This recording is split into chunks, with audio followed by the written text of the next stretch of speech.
Hello everyone, मैं नमन शर्मा स्वागत करता हूँ आपका मेरे चैनल पे। चलिए शुरू करते हैं। सॉलिड।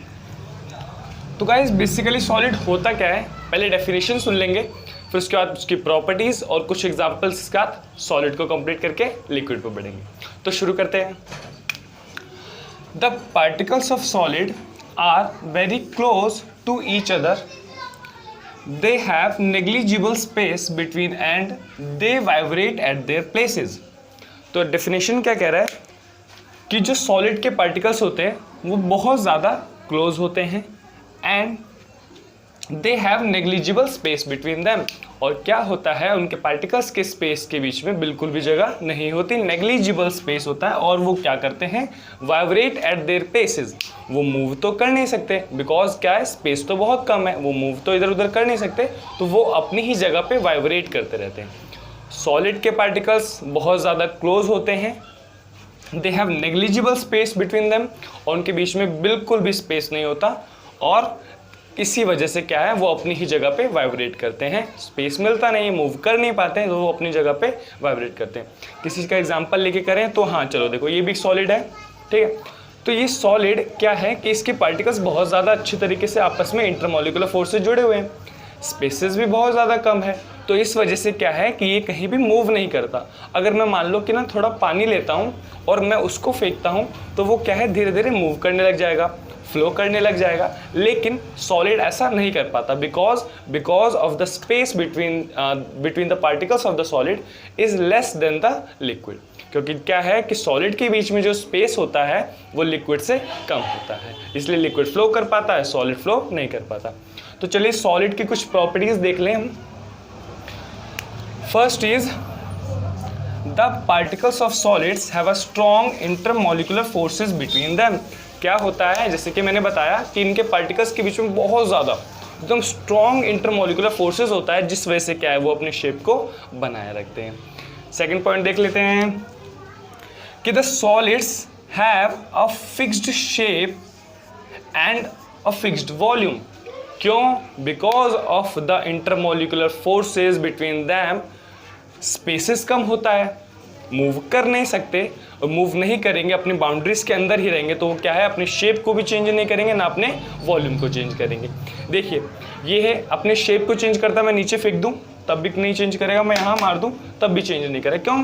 क्योंकि इसके पार्टिकल्स क्या हैं, बहुत अच्छे मॉलिक्यूलर फोर्स से, इंटरमॉलिक्यूलर फोर्स से जुड़े हुए हैं, तो ये अपने शेप और साइज को बनाए रख रहा है, अपने वॉल्यूम को एकदम बनाए रख रहा है, ठीक है। थर्ड पॉइंट पे बढ़ते हैं। Solids can't take the shape of the container. अब देखो भाई, ये सॉलिड है, ये अपने शेप को बनाए रख रहा है, ठीक है। ये कह रहा है कि ना मैं अपने शेप को तोड़ूंगा नहीं, मैं तो अपनी टेंडेंसी को बनाए रख रहा है कि मैं शेप तो चेंज नहीं करूंगा, ठीक है। आप ज़्यादा फोर्स लगाओ, मैं टूट जाऊंगा, बट क्या है, मैं शेप चेंज नहीं करूंगा। तो आप चाहे इसको किसी भी कंटेनर में रख दीजिए, ठीक है, ग्लास में रख दो, बोतल में रख दो, किसी में भी रख दो, कहीं जगह पे रख दो, तो क्या है, वो अपने शेप को चेंज नहीं करेगा। कंटेनर वाइज कंटेनर क्या है, वो अपने शेप को बदलता नहीं है, वो अपने ही शेप में बना रहता है। अगला पॉइंट सुन लेते हैं। Solids have a rigid structure. Solid का क्या होता है, rigid structure, because of the strong intermolecular forces और वेरी क्लोज पार्टिकल्स, ठीक है। अब देखो भाई, ये मान लो सॉलिड है, ठीक है। अब ना इसके पार्टिकल्स क्या है, बहुत अच्छे तरीके से जुड़े हुए हैं,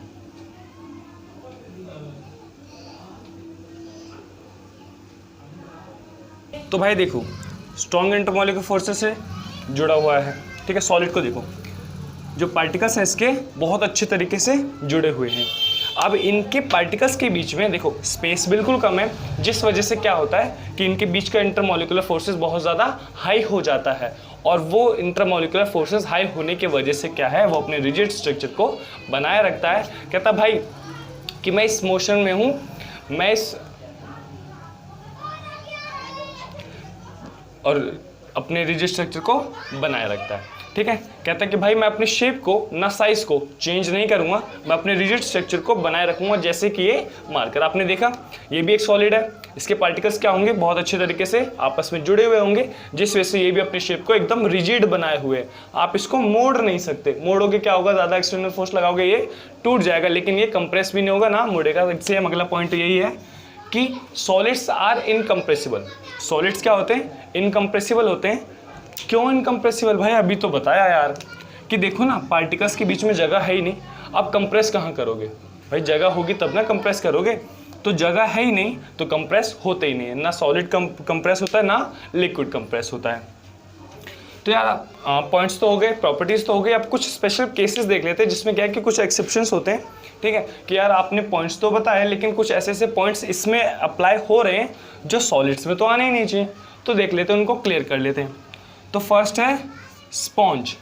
अब बोलते भैया यार स्पॉन्ज ना चलो सॉलिड है, हम मानते हैं सॉलिड है, लेकिन यार उसका जो एक प्रॉपर्टी है ना वो समझ नहीं आ रहा कि ऐसा क्यों है कि वो कंप्रेस हो जा रहा है भैया। तो बता देते हैं भाई, कोई टेंशन नहीं है। ये देखो, मान लो ये क्या है? स्पॉन्ज। देखो इसके बीच में क्या होता है? पोर्स होते हैं, छेद होते हैं, जिसमें क्या होता है कि ये छेद आपके अराउंड में क्या है? एयर प्रेजेंट है। एयर प्रेजेंट होने की वजह से ये छेद जो क्या होता है, ये जो पोर्स होते हैं ये उन एयर को ट्रैप कर लेते हैं और एयर इनके अंदर हो जाता है। अब जब आप इसको दबाते हो, इस स्पंज को दबाते हो, तो ये कंप्रेस हो जाता है और एयर बाहर निकल आती है, और जैसे आप इसको छोड़ते हो एयर दोबारा उसके अंदर ट्रैप हो जाती है। तो बिकॉज ऑफ द पोर्स, उन छिद्रों की वजह से, छेद की वजह से जो स्पंज है, ठीक है, वो कंप्रेस हो जाता है। By the way it is the solid, ये तो सॉलिड है ही, ठीक है, लेकिन क्या है, उन छेद की वजह से, उन पोर्स की वजह से ये स्पंज इन कंप्रेस हो पाता है। सेकंड देख लेते हैं, रबर बैंड। रबर बैंड का एग्जांपल तो यार मैं अभी दिखा दूं तुम्हें। अच्छा हाँ, ये रहा, देखो कि देखो ये रबर बैंड है, अपने शेप और साइज में है, ठीक है। आपने क्या किया, इस पे फोर्स लगाया, फोर्स एक्टिंग, टूट गया, ठीक है। आपने जब फोर्स लगाया इसको, तो ये क्या हुआ, अपने शेप और साइज को चेंज करा है।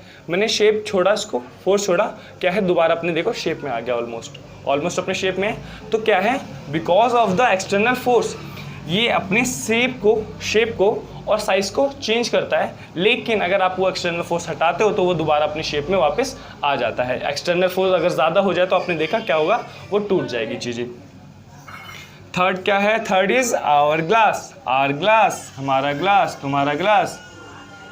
तो आपने सबने ये तो देखा होगा भाई, ट्रेडिशनल मेथड है ना टाइम को नापने का, ठीक है। तो क्या होता है यार भैया, आपने बोला कि यार ये ना फ्लो नहीं करते, सॉलिड्स क्या होते हैं, फ्लो नहीं करते, लेकिन इसके अंदर जो सैंड है वो तो सॉलिड है, वो फ्लो क्यों कर रही है भाई? वो फ्लो इसलिए कर रही है because of the small size of the particles of sand. इनके पार्टिकल्स क्या हैं, स्मॉल साइज के हैं, ठीक है। स्मॉल साइज होने की वजह से वो लिक्विड की तरह ऊपर से नीचे फ्लो करते हैं। फोर्थ कर लेते हैं, शुगर एंड सॉल्ट। चीनी यार परेशान कर देता है। क्या आपने कहा कि सॉलिड है, ठीक है, लेकिन आप कंटेनर में कैसे रख सकते हो? आपके ये वाले पॉइंट को तो गलत कर रहा है, ये can't take the shape of the container. लेकिन ऐसा क्यों करता है, ठीक है, because of the small size. यार सेम बात तो है, देखो इतने छोटे से होते हैं वो, ठीक है। अब छोटे छोटे होने की वजह से क्या है, स्मॉल साइज, आप किसी भी कंटेनर में रखोगे वो उसकी जगह ले लेंगे। लेकिन अगर आप देखना चाहो कि क्या वो सच में सॉलिड है, तो उसका एक क्रिस्टल उठाना, उसको लेना और उसको ज़मीन पर फेंक के देखना, वो अपने शेप साइज़ को चेंज नहीं करेगा, वो अपने शेप को बनाए रखेगा, साइज़ को बनाए रखेगा। इससे क्या पता चलता है, वो भी एक सॉलिड है, बट स्मॉल साइज़ की वजह से वो कंटेनर्स के शेप ले लेता है। तो गाइस एक बार रिकॉल कर लेते हैं कि हमने सॉलिड में पढ़ा क्या। तो सॉलिड क्या क्या है? सॉलिड वो है जिसके पार्टिकल्स वेरी क्लोज होंगे, बहुत ज़्यादा पास होंगे टू ईच अदर, आपस में, and have negligible space between them. और उनके बीच में क्या होगा, स्पेस तो बिल्कुल होगा ही नहीं भाई। सॉलिड कहता है मेरे घर में कोई नहीं, मैं खुद ही रहूँगा अकेले, भर के एकदम ना, कहीं भी जगह खाली बचता ही नहीं है। And vibrate eight their place because of the, भाई जगह ही नहीं, अरे जगह है ही नहीं तो क्या करेगा, अपनी इधर ही तो कूदते रहेगा, भागेगा कहाँ, अपने प्लेस पे वो वाइब्रेट करता है। दूसरी बात, प्रॉपर्टीज हमने देखी। तो फर्स्ट क्या था, स्ट्रॉन्ग इंटरमोलिकुलर फोर्सेज होते हैं सॉलिड में, हमेशा याद रखना। लिक्विड में इंटरमीडिएट हो जाता है, एयर में क्या हो जाता है, वीक हो जाता है, तो बाद में करेंगे। Strong intermolecular forces in solid. और दूसरा है फिक्स्ड शेप एंड वॉल्यूम, अपने शेप और साइज को, वॉल्यूम को कभी चेंज नहीं करता। Solids can't take the shape of the container, और ये किसी कंटेनर का शेप नहीं लेता। एक्सेप्शंस आपने देख लिए, स्मॉल साइज की वजह से शेप को चेंज कर रहा था। रिजिड स्ट्रक्चर को तो हमेशा बनाए रखता है, कहता नहीं भाई तन के खड़ा रहना है, रिजिड स्ट्रक्चर हमेशा बना रहना चाहिए। सॉलिड्स आर इनकम्प्रेसिबल, आप इनको दबा नहीं सकते, दबाओगे टूट जाएगा, लेकिन अपने शेप को चेंज नहीं करेगा। स्पेशल केसेस देख लिए, अब चलिए देखते हैं लिक्विड।